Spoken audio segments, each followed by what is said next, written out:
Just days after hosting United States President Donald Trump in Beijing, Chinese President Xi Jinping welcomed Russian President Vladimir Putin for another carefully watched summit.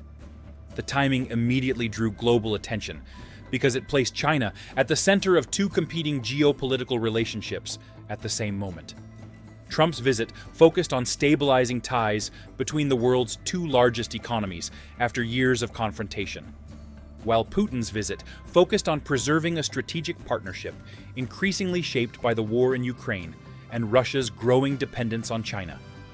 Behind the ceremonies and public statements, the meetings revealed how Beijing is attempting to balance relations with Washington and Moscow simultaneously, without fully aligning against either side.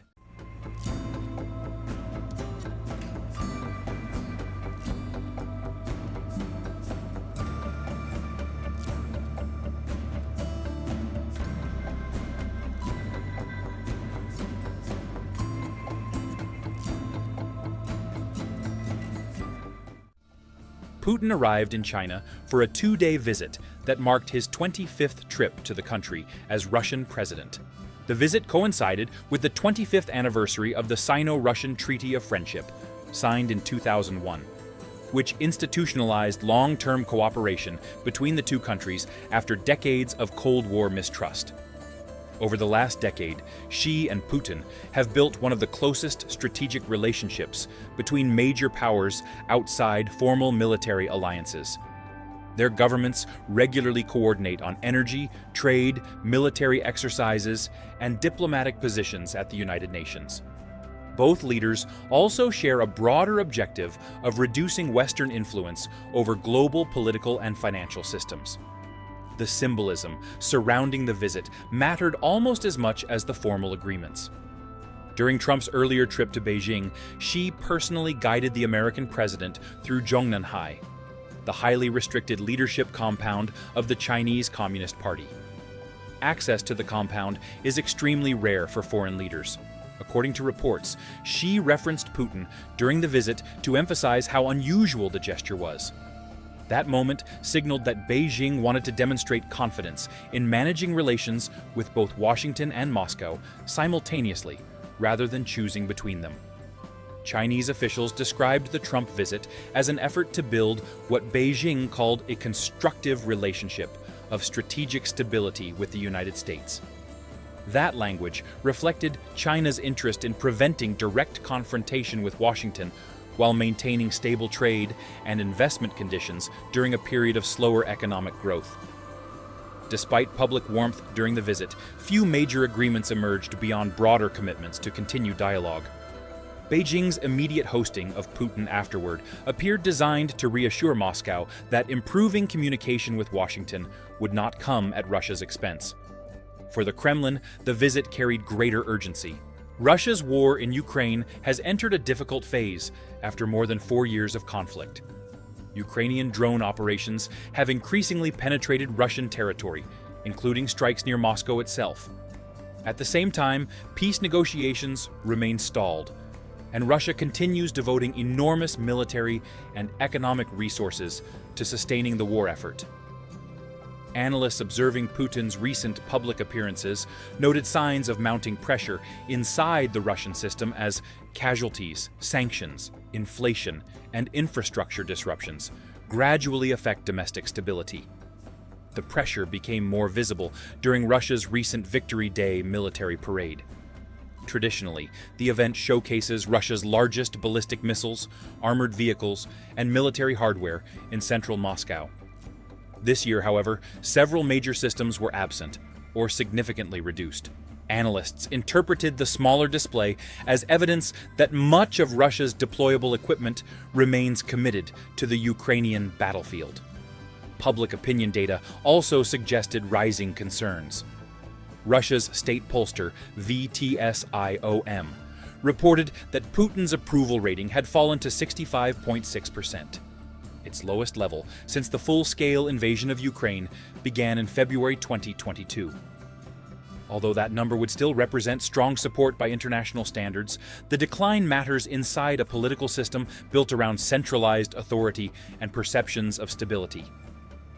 Reports from Russian media and analysts increasingly point to criticism over wartime economic disruptions, including internet shutdowns, inflationary pressure, and growing strain on regional budgets.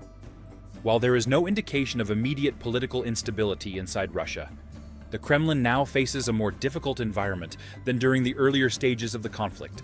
This is where China's role becomes strategically critical for Moscow. Since Western sanctions intensified after 2022, China has become Russia's largest trading partner and one of the biggest buyers of Russian oil and natural gas. Chinese exports of industrial goods, electronics, and dual-use technological components have helped Russia offset some effects of sanctions and maintain parts of its industrial base. According to Kremlin aide Yuri Ushakov, Russian oil exports to China increased by 35% during the first quarter of the year.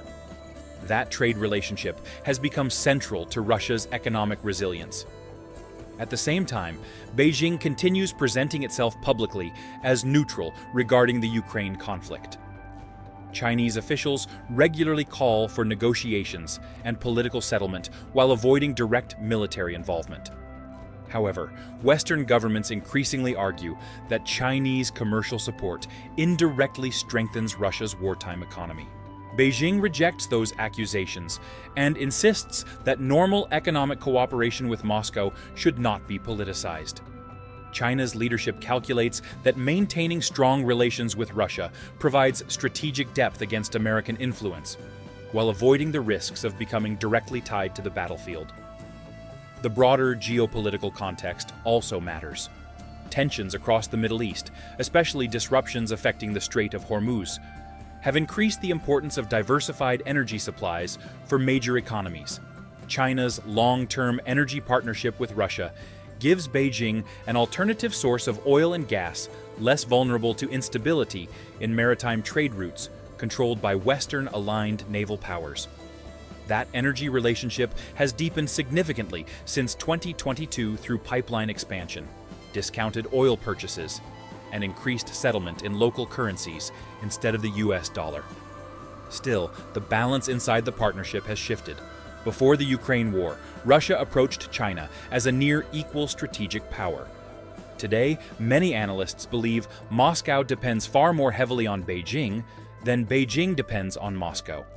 China's economy is roughly 10 times larger than Russia's, giving Xi's government increasing leverage over pricing, trade access, technology transfers, and diplomatic coordination.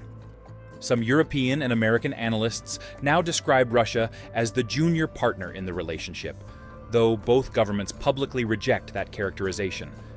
During the visit, Xi and Putin are expected to discuss economic cooperation, regional security, and international developments, including the Ukraine war and evolving relations with Washington. Russian officials also indicated that Putin wanted insight into Trump's current thinking on possible peace negotiations and future American policy toward the conflict. That made Beijing uniquely positioned as one of the few capitals maintaining active communication with both the Kremlin and the White House at the same time. The meetings highlighted a larger transformation taking place across the international system. China is attempting to position itself as a stabilizing diplomatic center, capable of managing ties with rival powers simultaneously.